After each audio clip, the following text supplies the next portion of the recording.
Welcome back everyone, it is Aric from Rare Candy, and today I'm going to be breaking down my current deck list for the new Stage 2 Torterra deck that we're getting in the new Brilliant Star set.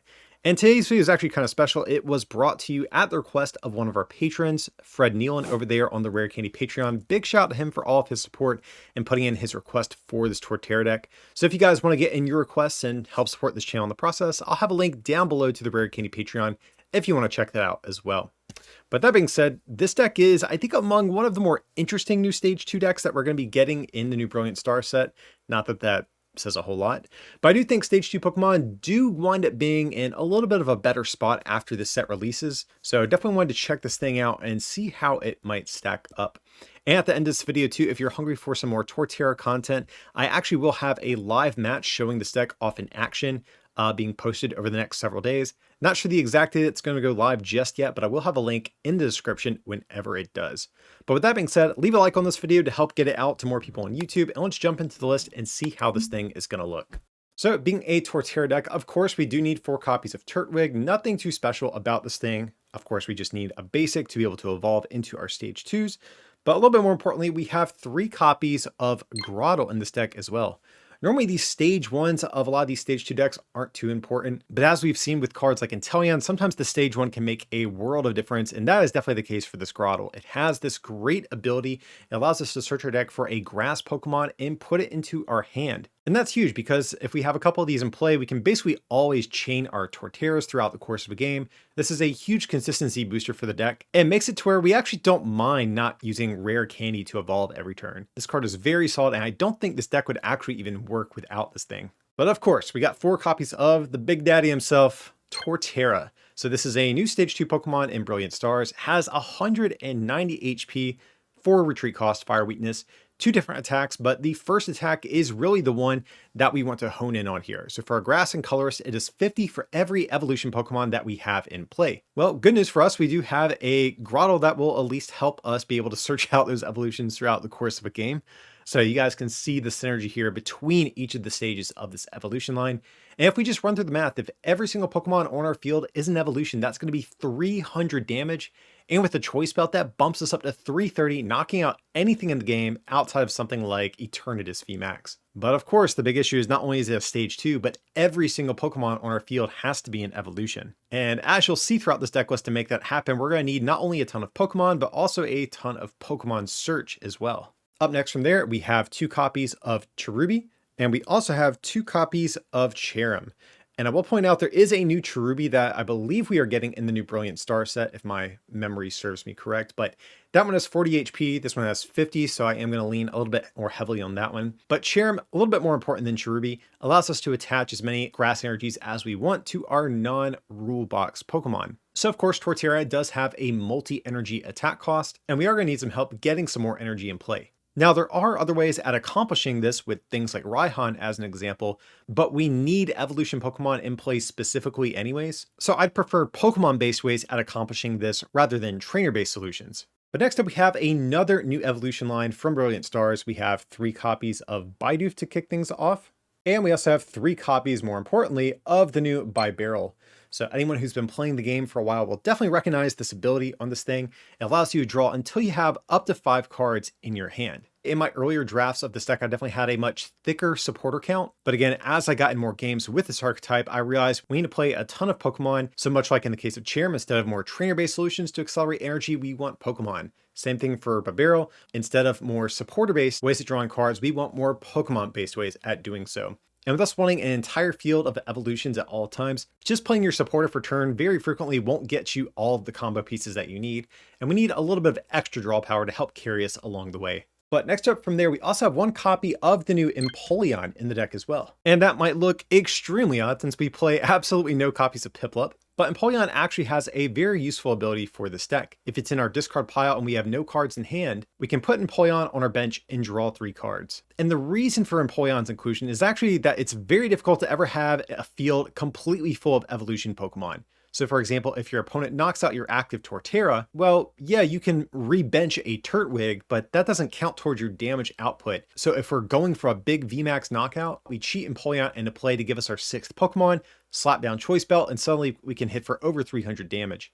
Now, I will point out there is also a Beedrill in the format that does something kind of similar. I think that's an option as well, but Beedrill requires it to be the last card in your hand, and Empoleon requires it to be in your discard. But I like the idea of being able to just keep Empoleon in your discard till exactly the right time. And to round out our Pokemon line, we have one copy of Manaphy as well. So Manaphy, of course, going to be for those matchups like Rapid Strike Urshifu VMAX or Jolteon VMAX, where they can easily get double KOs on our low HP Pokemon. I know Manaphy does restrict our damage output by 50, but I think it's worth it to not lose 2 Pokemon at a time. But looking at our supporter cards, up first we have 4 copies of Marnie in the deck. Of course, this puts us down to a 5-card hand and our opponent down to a 4-card hand.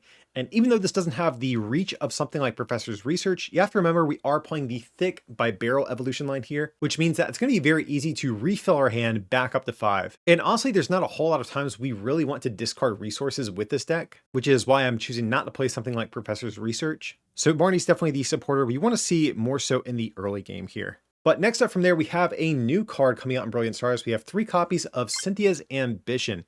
So this is a supporter card that says you draw until you have 5 cards in your hand. Not that great as a supporter, but if one of our Pokemon was knocked out on our opponent's last turn, we draw until we have 8.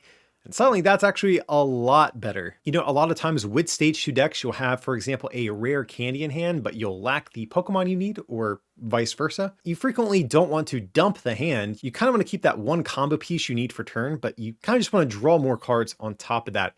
And that's where Cynthia really can shine. And with us being a single prize deck, this means we have a ton of turns throughout the game to be able to abuse this card. And the only other supporter we're running in the deck is going to be 1 copy of Boss's Orders.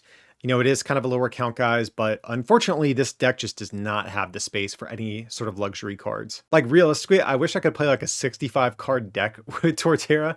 But yeah, cuts just had to be made to get this archetype to function at the bare minimum. Speaking of one-ups, we also have 1 copy of Turffield Stadium in the deck. This is definitely a card I would love to find space for an additional copy. But Turffield is a stadium that allows us to search our deck for a grass evolution, put it into our hand.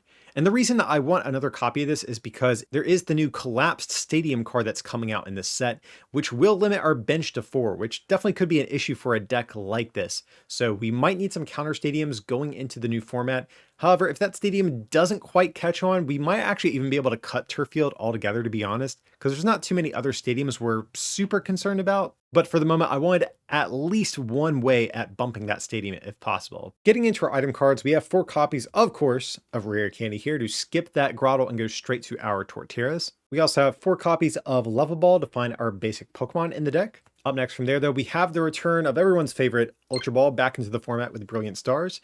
But Ultra Ball, to catch you guys up on it, you discard 2 cards from your hand and search your deck for any Pokemon. So Ultra Ball can be nice at discarding cards like Empoleon as an example, but also it helps us lower our hand size to be able to refill it to a higher amount with our barrels if we need to. That being said, though, we still have 2 copies of Evolution Incense as well. We also have 2 copies of the brand new Choice Belt, another very important card for the deck. That's going to allow our Torterras to do 30 more damage to our opponent's Pokemon V. So as I already mentioned, if we have a full bench of evolutions, with Choice Belt we can hit 330, nuking any VMAXs in our path. But also too, if we only have 5 evolutions in play, plus a Choice Belt, that will allow us to one-shot any of the Pokemon VSTAR in play, including even the tankiest ones like Arceus and Charizard. We also have 2 copies of Ordinary Rod in the deck. Again, our entire field has to be evolutions at all points, so we need a lot of recovery in the deck. But also, I am opting to run 1 copy of Rescue Carrier as well. So this will allow us to get 2 Pokemon with 90 HP or less and put them into our hand. So instead of having to put them in our deck and refine our basics, we can just play Rescue Carrier and immediately grab maybe like 2 Turtwigs and immediately rebench them. Again, I think 2 Ordinary Rod would kind of be standard for most Stage 2 decks, but again, because every single Pokemon has to be an evolution, I wanted one more way at ensuring we could recover our Pokemon. Going into our energy, we have 4 copies of Capture Energy, which is a card I love for a deck like this. Torterra does have a colorless energy in its attack cost, and this is going to be another way to help us get set up in those early turns when our board still isn't very developed yet. But of course, we do still need some basic grass energy to throw down, especially because we have Cherim in the deck. And from there, we have 5 copies of grass energy in total to round out the deck list. So this is not a whole lot of energy, and honestly, I wouldn't even mind another grass energy in the deck, but because of the 2 copies of Ordinary Rod, we should have enough energy to last us throughout the course of a game. So that's where I'm at right now with the Torterra deck. I will say, once you get a couple of your stage 1s up and running, like a couple of Grottle and a Bibarrel, your deck really does start to steamroll from there, but definitely the sketchiest parts for this deck are going to be the first couple turns, when you're just trying to get all of your basic Pokemon in play. But like I said, because of cards like Manaphy and the new Choice Belt, I think single prize decks are better positioned than ever before, and Torterra is definitely at least worth a look. But as always, guys, I want to know, what are your thoughts on this Torterra deck? Do you think this thing has any potential? Are there any cards in here that you would change? Let me know your full thoughts down below in the comment section. And again, just a big shout out to Fred and the rest of our patrons for all of their continued support. If you guys want to have your video requests heard and help support this channel in the process, of course, I will have a link down below in the description to the Rare Candy Patreon. Or if you'd like a different way at showing your support, you can always just crush that like button or pick up some merch over at rarecandytcg.com. It would mean a lot. But as always, thanks so much for watching, and I'll see you next time.